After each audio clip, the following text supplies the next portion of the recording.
Holy shit. Oh my gosh. Here we are.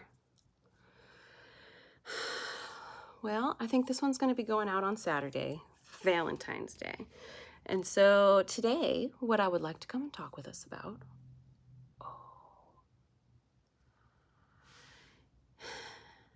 well, it's self-care. It always kind of comes back to self-care, truth be told, for me anyways, because that's what I teach and that's what I do. And little secret, I can tell how good of care you're taking of yourself just by looking at a few things. And what that means is,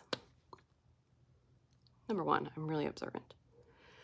Number two, I've been aware for quite some time that my own self-care is not exactly on point. And that's a problem, right? Because if what I'm trying to do is teach self-care and self-love and I'm like not doing it, I'm I'm working instead of taking care of myself or like doing the things that I actually know my higher self really wants me to do because of conditioning. And that's why most of us do it, right? Like we get into this conditioning pattern where we get told that to be, you know, self-care conscious is selfish somehow. And so what I want to talk about today is really what happens when, as a super high functioning caretaking person, usually women in my world, because that's who I deal with the most and that's who I connect with the most. I am a woman myself, so I have much more experience in this field than working with men. But I see it in men too. I see the signs of self-neglect in men all the time. And that self-neglect, self-abandonment cycle that we get pulled into, it's really toxic, right?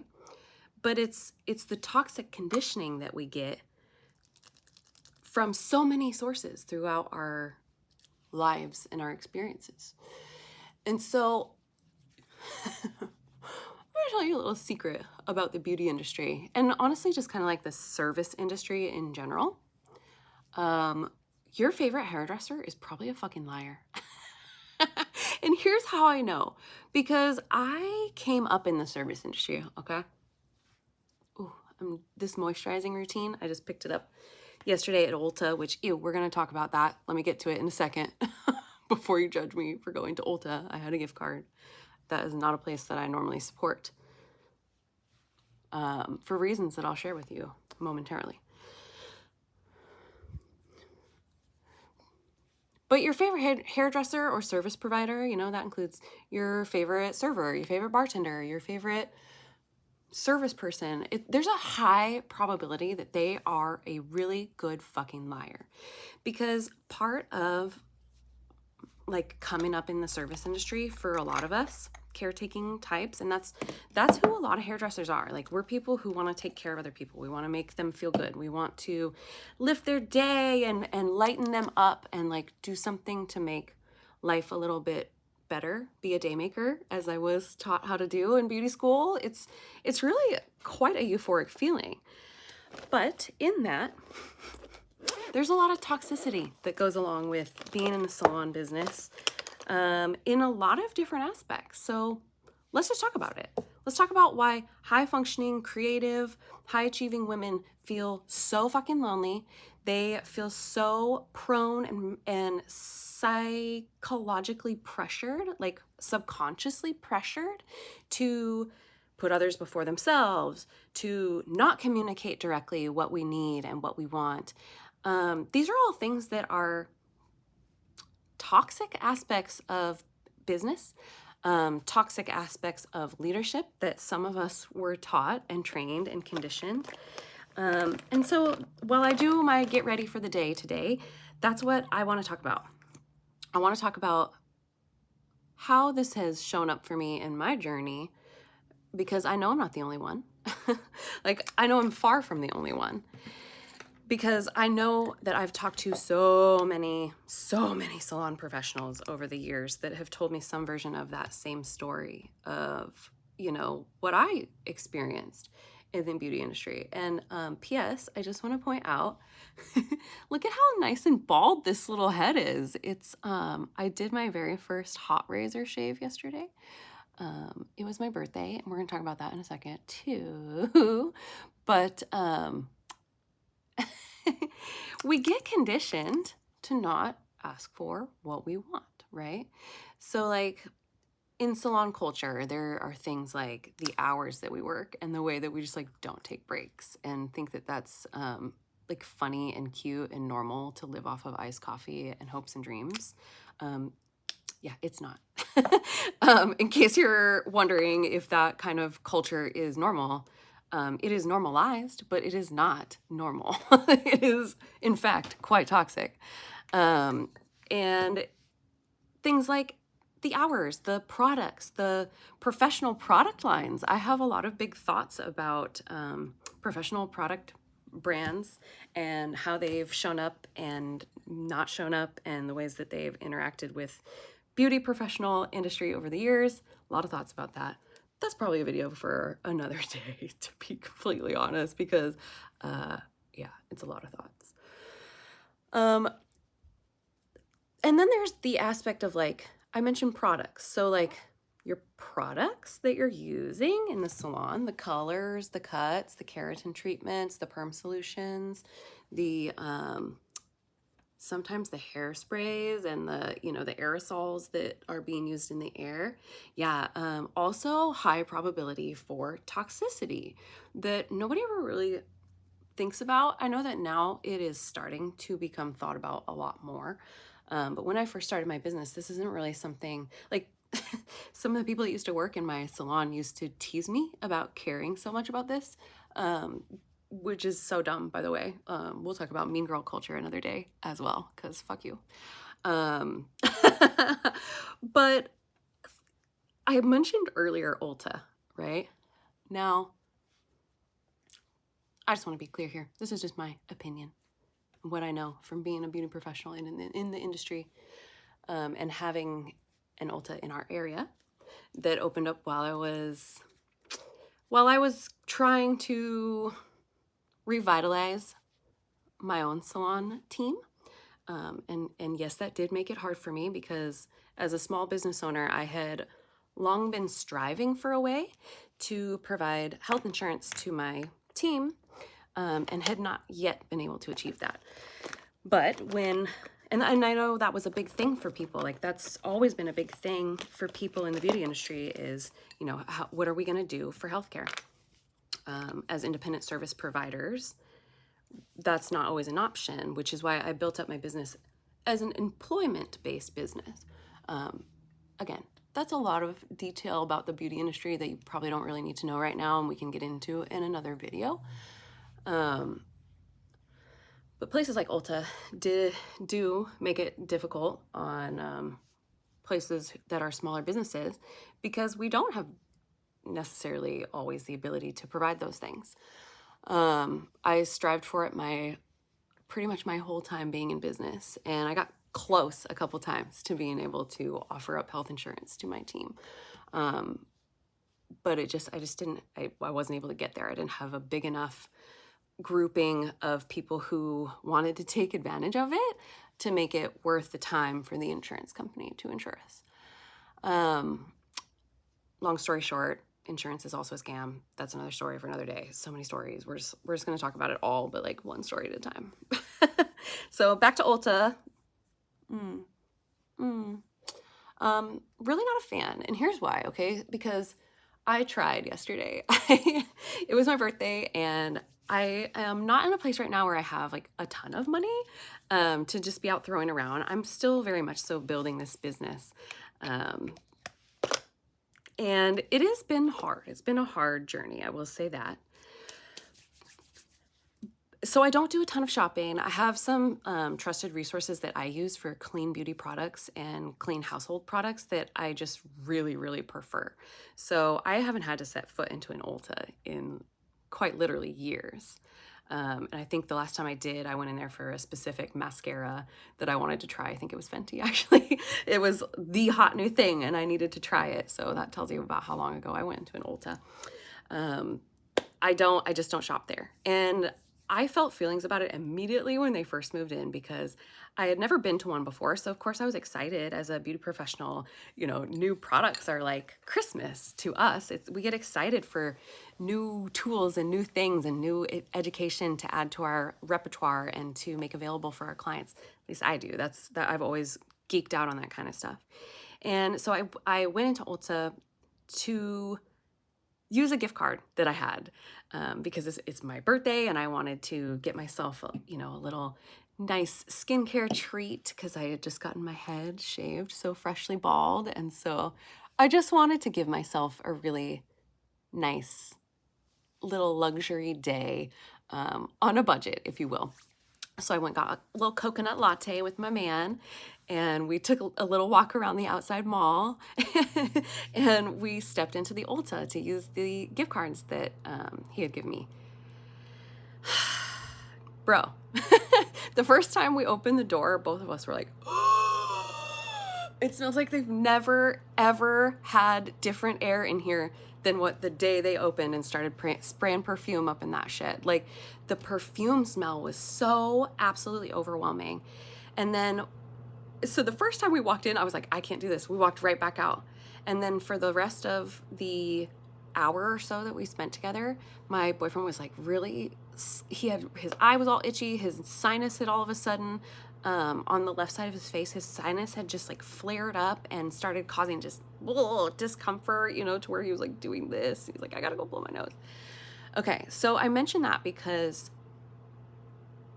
Ulta is full of shit. It's full of toxic shit. You just need to know that. If you're gonna go step your foot in an Ulta, from a professional, from me to you, as a consumer, you need to know that it is full of bullshit.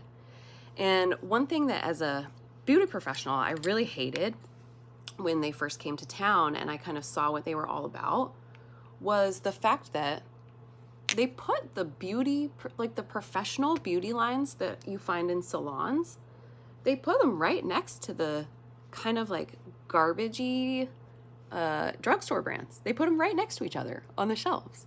And like, I've never really been a fan of the way it's organized in there. They organize it by brand instead of like, when you go into a grocery store full of different brands, full of stuff, you can go find chips, drinks. Like, they don't do it like that. They do it by brand so that it keeps you in there longer, looking at all of the shit that they're trying to sell you.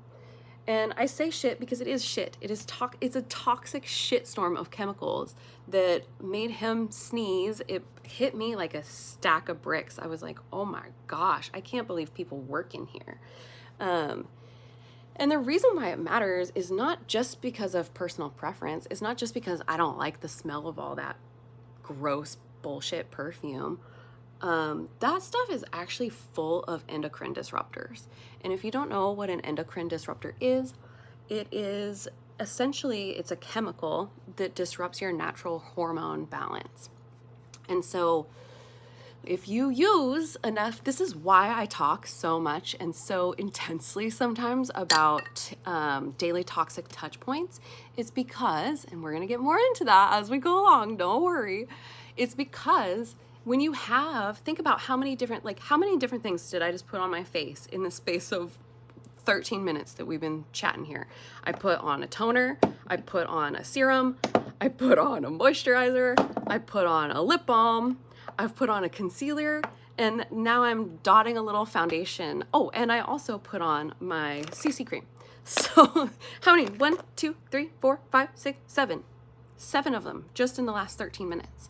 And now I realize that not everybody uses that many products. I'm getting ready for a day today, and I just want to, since I just shaved all my hair off all clean and Mr. Cleanish, I did my eyebrows up a little fresh, my little fresh purple eyebrows, and then I just want to feel a little nice because it's an intense look. I didn't do this for aesthetic. I did this for crown chakra healing and release, and that's something that we will talk about on another time.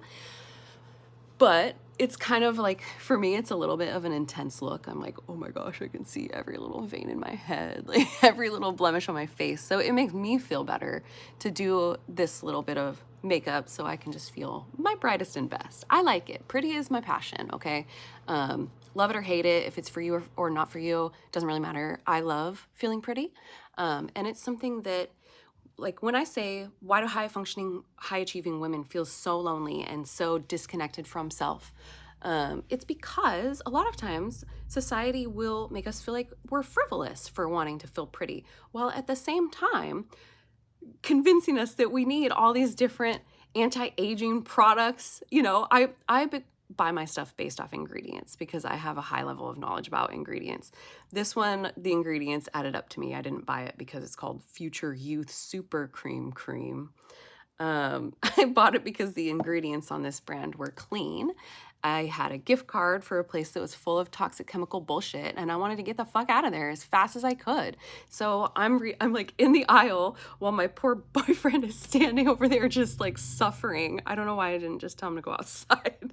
He was trying to be supportive and take me to do something nice for my birthday, but like he's standing there getting bombarded with toxic shitstorm chemicals that we're just like, we don't have that kind of stuff in our house. So neither one of us is used to it. And it affected him like in a really gnarly way. I feel bad. I'm like hoping that he's feeling better today, but this doesn't have the ingredients on the thing. It has it on the box. But long story short, as a consumer walking into a place like that, I cannot imagine how overwhelming that is.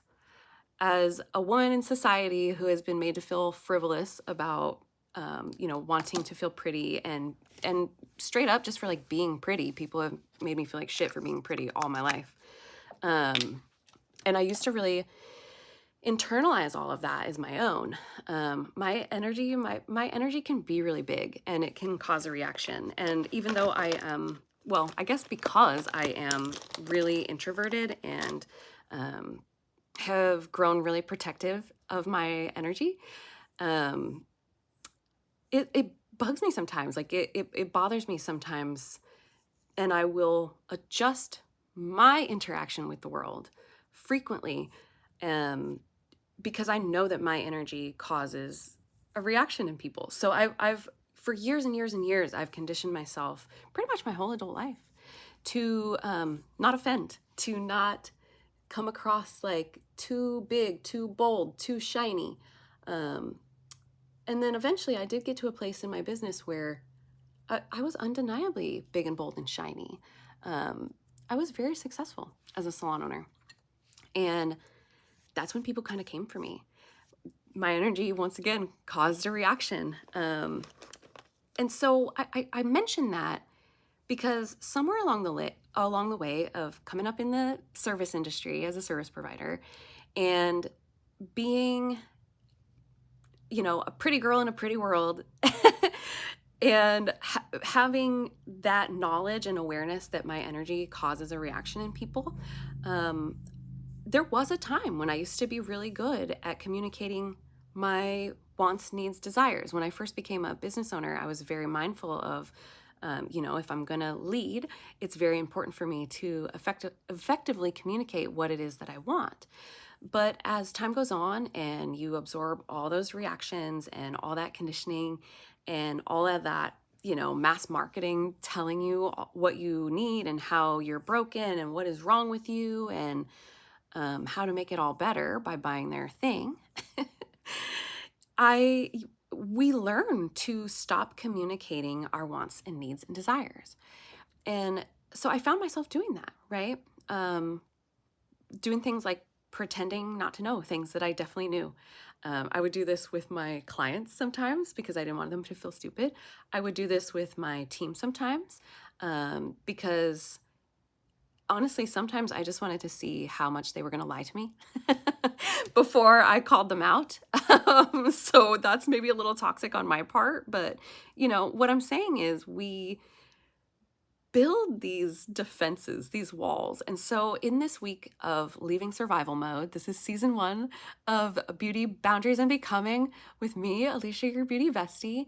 It's really been about letting myself get uncomfortable in a safe space. So like, here I am, I'm in my safe space, doing what I like, having these conversations with you, and sharing a little bit about what it is I do and how I help and why it matters in just a really natural and authentic way. Instead of pretending that I'm not trying to sell you something, I feel much more comfortable just coming out and saying, yeah, I do have something to sell. I do have something to offer. And here's why you should know about it. If it's for you, I want you to have it. You know what I'm saying? So like somewhere along the way, as high achieving, high functioning women, a lot of us become conditioned that we're a bitch because we ask for what we want, that we're too much, too bold, too expectant. That was a big one. I really had to learn to stop expecting. And truth be told, that was healthy for me. In context of like, okay, so just as an example, in my business, I started off really strong with my clear communication and boundaries. And at the same time, I really wanted to build something where I was offering something to them too. I really wanted that to be a reciprocal relationship where like I'm providing something great, and in return, you're providing, you know, a sense of loyalty to me as a business owner who's worked really hard and invested a lot to build something. And so I tried to clearly communicate what I wanted. I had this handbook that I started out with, and I would add things to along the way because, you know, as a lot of people probably know that are watching this right now, if you've ever had to write like a guidelines handbook or, you know, rules and regs kind of deal, you know that those things, those documents, they evolve over time as you find more things and have more experience as a business or, you know, human resources person, that make you realize, oh no, okay, we have to put this in the handbook. And so my handbook started out really basic. It was like a couple sheets of just like basic rules, you know, no brawling in the salon, like just really shit that I honestly thought it was kind of funny. I wrote it to be kind of funny. And then eventually realized that I really had to be very, very, very clear. What's happening? Don't do that. Oh no, Apple. Okay. Well, hopefully that's fine. We'll address that after this video is over. That's another topic for another day as well. Boundaries with online. Wow. Where was I? I lost my spot. Oh, my handbook. So my handbook, I thought it was kind of funny. And then I eventually learned that I had to be very specific with what I was requesting of people, because everyone has their own operating guidelines that they go off of, and they're not all the same. We operate in very different ways as humans. And so people had a lot of resistance to the things that I wanted. You know, like the dress code. People were constantly trying to push the dress code. And I hated always having to be the person that was like, hey, hey, hey, like, I'm not trying to make you feel bad, but like, this is in the handbook. Did you read it? And so after a while, and after a long stretch of me being really pissed off all the time, just so fucking angry that people couldn't just read a document and follow along to what I was asking. Like, if you want to work here, why can't you just read this and do things the way that we're doing it? Like, this is my business and you are my employee. And so I don't think it's unreasonable for me to ask you to do things the way that I want done, because at the end of the day, I'm paying the bills and it is my name on the sign. Like, period. That's just, when you own a business and you have employees, that's just the way it is. The employees aren't taking the risk. You know, it's not the employees that show up with the vision. It's the person who opened the business. That was me. And so, long story short, all of this rambling is basically to say, after experiencing so much resistance and just becoming so tired of having to say it again and say it again and say it again and say it again and say it again, I learned to stop expecting. And that was kind of a slippery slope for me, to be completely honest, because eventually it meant that I was ignoring, I was being ignorant, I was sticking my head in the sand to things that were going on in my business that I should have seen. And if I had seen, I might have been able to do something about it sooner, right the ship, as it were. And I wasn't doing that. I became so used to abandoning myself, to allowing my boundaries and expectations to be breached, I got so used to putting myself, my own wants, my own desires, my own thoughts and feelings about things on the back burner because it made other people uncomfortable, that eventually the ship just sank, man. Like, it just went down. And that was really hard to experience. And I took a big hit to my confidence on that. And so I had already in my business learned how to stop expecting from other people. And then when that happened, I really started to sink into like a deep depression. And I stopped expecting anything from myself as well. I became really unreliable, really sporadic, really hard to get a hold of, intentionally. I didn't want to be tracked down. I wanted to be left alone, with my processing, with my misery. I had a lot of grief around losing my business. And then I became a caretaker for my 2 old dogs, like full time. I was working a job as well. I was working in the cell phone biz. But all of that was just honestly too much. And I stopped asking for what I wanted, even from myself. And just to say that out loud, honestly, it just sounds so sad. Like, it sounds so sad to me that that's where I got to, but it's the truth. It went beyond my masking and people pleasing and being a chameleon for the sake of customer service. It went beyond that. And it spiraled into me abandoning myself completely, abandoning my self-care completely. By the way, I just got out of a wonderful everything shower where I exfoliate, I shave everything that needs to be shaved, I moisturize my whole body and just like give myself a little love and massage and hug. I also did this really neat energetic healing seminar. It was just like a quick free seminar that I hopped onto this morning to see what it was about. That was really cool. So like, I have gotten really, really dedicated and really, really focused on putting my own self-care first. Asking for what I want from myself and other people. But that doesn't mean that I am perfect at it, right?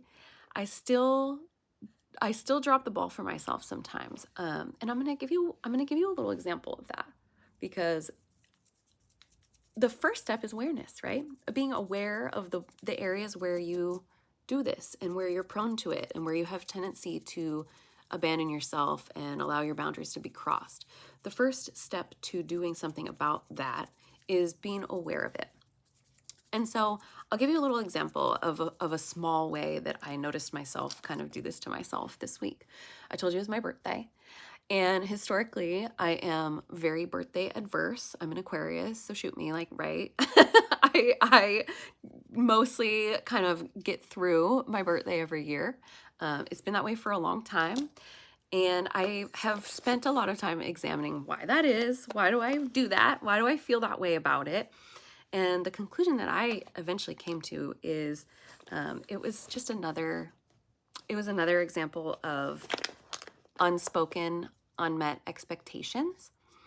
And, you know, something that I think I heard somebody say this at some point and it just really stuck with me. I can't remember who said it, but unspoken expectations are premeditated resentments. So for the last few years, I've been really trying to be mindful of that. And when you don't ask for what you want, especially at a time when it's like, it was my birthday, I could have asked for anything I wanted. You know, my partner, he asked me several times, what do you want for your birthday? And instead of asking for what I really wanted, I noticed myself do a couple things, right? So like, I'm going to give you 2 examples. The first example is my boyfriend, he asked me what I wanted for my birthday. And I gave him a little list of things, like really kind of simple things that I had been wanting to get for myself, but have not, because I've been trying to be mindful of cost and spending and whatnot. But what I really wanted that I didn't say was a day at the spa. I really wanted to, I wish I would have asked him for a gift certificate to go to the spa. Now, it's not practical, right? So what I actually asked for instead is he got me 2 new pairs of shoes that I wanted because it's a very practical gift, and I'm working in the salon a lot more now, so having good shoes on my feet is really important. And I'm not going to shame myself for it, right? Like, I'm not going to shame myself that I asked for the practical gift instead of the quote unquote frivolous self-care gift that maybe I actually wanted. I'm just going to take notice of it. I'm just going to notice that I did that, and I'm not going to make myself feel bad about it. I'm not going to make him feel bad about it that he didn't somehow magically know that I wanted a spa gift certificate. What I did instead is today I gave myself that gift of self-care that I wish I would have asked for in the form of a gift certificate and a trip to the spa. I gave myself that full body exfoliation. I gave myself that shave and smooth and moisturized feeling that is so nice. Like, I do that because it makes me feel good. And there's a different energy to that, right? When you're doing it because it makes you feel good versus doing it because you want to impress somebody else, it's a different energy. And the other example I'm going to give you of like, okay, are your unspoken expectations your very own premeditated resentments? The awareness is so important. And I noticed it again. I had some cards pulled today because, like I said, I've been on a very intense self-healing journey, and I have a lot of resources at hand right now, and it's very cool. One of those resources is tarot. And the cards I pulled this morning are here, the Ten of Swords and the Knight of Cups in reverse. So essentially this is signaling, a closing of a cycle and a leaving behind of old patterns and habits. And the Knight of Pentacles, the Knight of Cups, he signifies kind of like a white knight in a way, somebody coming in to save you. And what I kind of realized today is that maybe the reason subconsciously that I didn't ask for that spa gift certificate is because I needed to give myself that healing. And maybe you do too. I realized when 2020 happened and COVID came through, something became so undeniably clear to me in that. And that is this disconnection from body that we've all been conditioned to believe is normal. I believe it's by design. It's so harmful to us in so many ways. The toxicity of the products that make us sick and they make us unbalanced in our hormones, cancer, infertility. These are all things that are associated with endocrine disrupting ingredients. But not only that, the toxic conditioning to be disconnected from our body, to ignore what our bodies want and need in favor of people pleasing, caretaking for others. We become so conditioned to do that. And it's so normalized, right? That we somehow believe that it's wrong or not good enough for us to give ourselves that saving, that self-care, that self-mastery that a lot of us are outsourcing, right? So like, think about when 2020 came through, and that the thing that became so clear to me, the thing I couldn't unsee ever again, was that we've all been so conditioned that like when the nail salons shut down and the hair salons shut down and you could go get your massage and your self-care things that are like getting you through survival mode, when people couldn't have those things and everybody started to go a little batshit, it was upsetting for me in a different way, because for a really, really, really long time, I've been a baddie on a budget for like a really long time. Nobody really realizes for how long I've been working with a tight, limited budget, bootstrapping pretty much since always. And so it was never a thing for me. Maybe for a very brief moment in time. I had a very brief moment in time where I could go get regular massages. I could get my nails done, and I would wear acrylics on a regular basis to feel fancy, to feel feminine.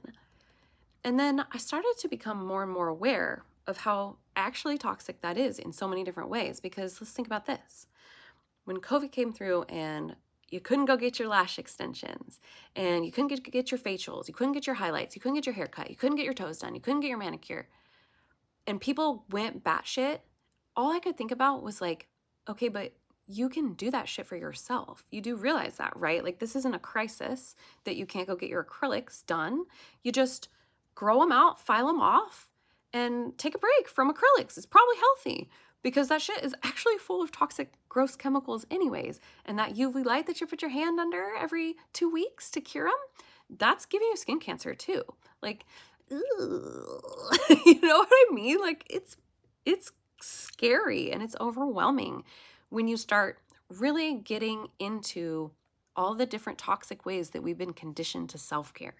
It's bullshit, right? Like, there are certain things that you want to go to a professional for, like, duh. That's why we exist. That's why people have specialized training in certain things.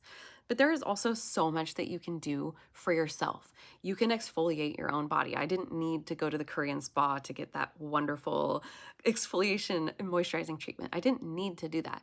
Yes, it would have been nice. Yes, it would have been luxury. But I can give myself the same kind of treatment right here in my own shower. That makes it more accessible to us baddies on a budget. You know what I'm saying? And I'm not going to shame myself because I didn't ask for a gift certificate to the spa for my birthday, and instead I asked for a pair of shoes that was more practical. I'm going to be so grateful that I have those shoes on the way, that I have hot water and a place to live, and good, bath and body products here that I can just do it for myself.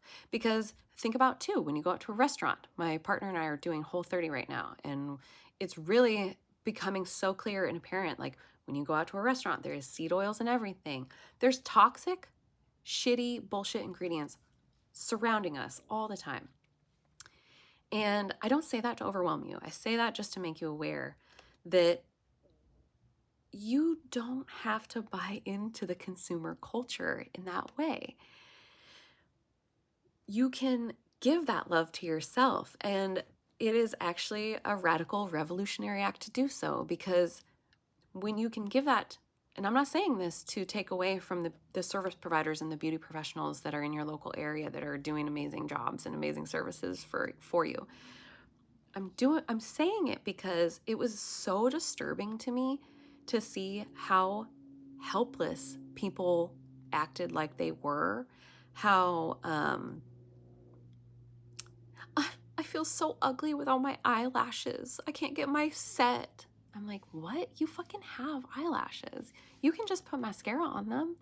Like, I'm not trying to be a bitch, but like, I came up in the vanity industry, and I don't know, maybe at a certain point I just learned to see through it all. But like, that stuff does not define you. Your crazy big set of eyelashes that are flapping a gust of wind when you blink, they're probably overwhelming your face, to be completely honest with you. They're not supposed to be that big. If that's your vibe, by all means, queen, go on. Like, I'm not trying to tell you how to live your life. I really worry when I see people. It's like a dysmorphia of sort to see people, oh my God, without my eyelashes, I'm so ugly. I'm like, girl, no, you're not. Like, no, you're not. People can actually see your eyes now. That's wild. Like, you have such pretty eyes.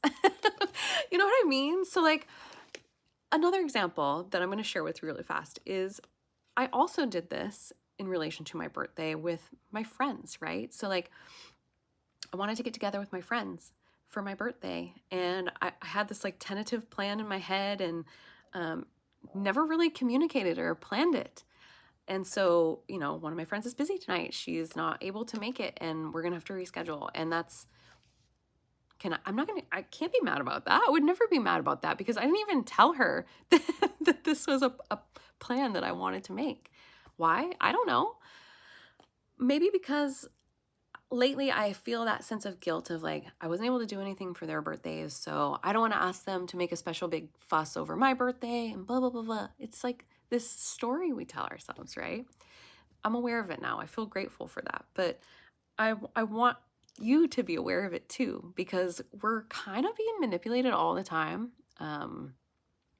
Yeah, we've been talking a lot about boundaries this week, and we've been talking about media manipulation, and we've been talking about, the manipulation of public opinion through social media algorithms. It's like insane. And you truly, really only can trust in yourself.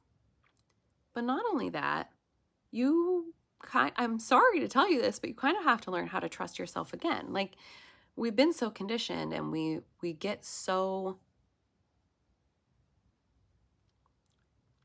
told to ignore our body's signals, ignore the things that we feel, the emotions that are supposed to be our guides. We get shamed into ignoring those, by design, by the way. But it can't stand, you guys. Like, that cannot keep being the way that we operate as a humanity. It just can't. That shit's coming to an end. Like, we can all kind of feel that, right? And so, to kind of wrap this up, because it's getting kind of long now, I just want to say, boundaries, it's worth learning. Boundaries are worth learning. And the reason why I know that is because, like I said, I was in beauty. I was in the salon world. I came up in the service industry. I started out with a lot of ability to communicate boundaries clearly. And I allowed people's resistance and people's reactions to me and the things that I wanted to sway me. I allowed it to influence me, not for the better. I spent a lot of time delving into my shadow in the last couple years. And while I was doing that, I mentioned to you guys earlier, I was working in corporate cell phones and in bartending as well. That's another story for another day, because what the fuck? We're not even going to talk about that today. My time in cell phones, though I hated it, truly I did. I hated doing that job the entire time I was doing it. There were good things about it, for sure, but like, I hated the job overall. And I hated the corporate feel of it all. And I hated the way that I could see corporate manipulation happening, and I could see myself having to be party to it as an employee of that company. I hated that. But there was a lot of things about my time in cell phones that was really good for me. And one of those things was, I really feel like I had an opportunity to fine-tune and practice having calm, strong boundaries. Because I was in an environment where I was supported by management. There was always a manager around to back me up if I needed it. And I had a mostly male team, which was really interesting. I have never been on a mostly male crew before. I went straight from high school into salons, and then I've mostly been in restaurants. So, those are pretty split, 50-50 a lot of the times. And this was the first time that I had really been in like a male-dominated environment. And it was also the first time that I didn't have to care if people liked me in order to make money. And when I say that, I mean, when you're in serving, when you're in, service providing, like being a beautician, you rely on tips a lot of the time. I see now that that's becoming a little less prevalent, especially in a lot of salons. They're going to a no tipping model, which I think is cool. Because truth be told, like, our income really shouldn't be reliant on how much bullshit we're willing to swallow at work. And a tipping culture really does enforce swallowing a lot of bullshit at work. And so being in corporate cell phones, it was the first time that I didn't really have to swallow a bullshit sandwich. My pay was not dependent on that. I was going to make the same commission whether or not you liked me while we were doing the thing, switching the phone, upgrading the phone, whatever. Like, whether or not you liked me, I was still gonna get paid the same. And that was the first time in my career that I've ever been in that position. It was freeing in so many ways for me to kind of be able to say what I needed to say, to be able to enforce boundaries, to be able to an extent, because I was still in a corporate employed environment, to a certain extent, I could say that kind of behavior is not acceptable here, and you can leave if you're going to continue it. And know that that was okay for me to do that, because there was only so much abuse that I had to take. I am a sensitive person. I don't like being talked to any kind of way, and I'll get pissed and I'll fucking pop off at the mouth right back at you. And it can really escalate into kind of a bad situation sometimes really fast. So as an employee of a company, I do try to be mindful of that, but at the same time, not having to laugh at that stupid joke that you just told, or that off-color joke, not having to allow somebody to cross my boundaries. I had a weird situation happen one time where a customer poked me in the tit and said, "What do you got under your coat? Are you pregnant?" It was a woman who did this. It was like the strangest experience of my life. But just like to not have to, in a restaurant environment where there's no manager really around, I would have had to just like go to the back kitchen, have a small panic attack while I asked the host to cover the front, and then come back and pretend like everything was fine so I could still get my $20 tip from that table. Like, gross. Ew. I hate that. I hate that kind of energy. And so it is my mission in life at this point to never have to go back to it, and to show other people that you don't have to put up with that shit either. You can have calm, strong boundaries, regardless of what kind of work environment you're in. You can. And I can show you. I've had a lot of practice now of how to enforce this. And because when I say it's equally as important to have calm as it is to have strong, because if you have, ask me how I know, if you have really strong boundaries and you're constantly getting upset and triggered every time somebody tests those boundaries, well, guess what? You're going to be upset and triggered all the time. And it's not very fun. Ask me how I know, because I spent a lot of years of my life being upset and triggered and emotional and angry, and not really knowing how to communicate it without sounding absolutely fucking certifiable. So it's something I do have some experience with. And at this point, we're getting kind of long. Holy moly, 47 minutes. I might have to trim this down a little, or not, because you guys know I hate editing. I want to invite you. I'm hosting on the 16th, which is coming up next week. I think this will be airing on Saturday, so it's coming up soon. It's going to be a self-love mastery masterclass. It's going to be complimentary. It's something I'm kind of trying out and testing, but you're going to learn 3 ways to release toxicity daily. Listen, all these things we just talked about, this isn't even the tip of the iceberg, y'all. And again, I don't say that to scare you. Excuse me. I say that because it's true. And I've spent a good deal of time researching simple resources, simple techniques. I get it. Not everybody has, 45 minutes to do an everything shower and shave and moisturize. But I would ask you to consider, when was the last time that you gave yourself time and space to do that? Because if it's been more than 6 months, it's time. It's time. I'm like, with no uncertainty, it's time for you to love on yourself a little bit. And I want to show you how to do that. So come along. It's February 16th. It's the Self-Love Mastery Masterclass.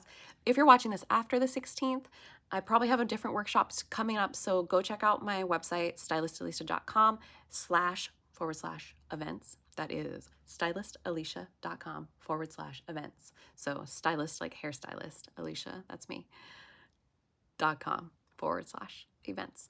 And that's where I update for all of my upcoming events, and in person and online. And I hope that you will join me, because I would love to show you how you can start to address this daily toxicity in a healthy and non-overwhelming way.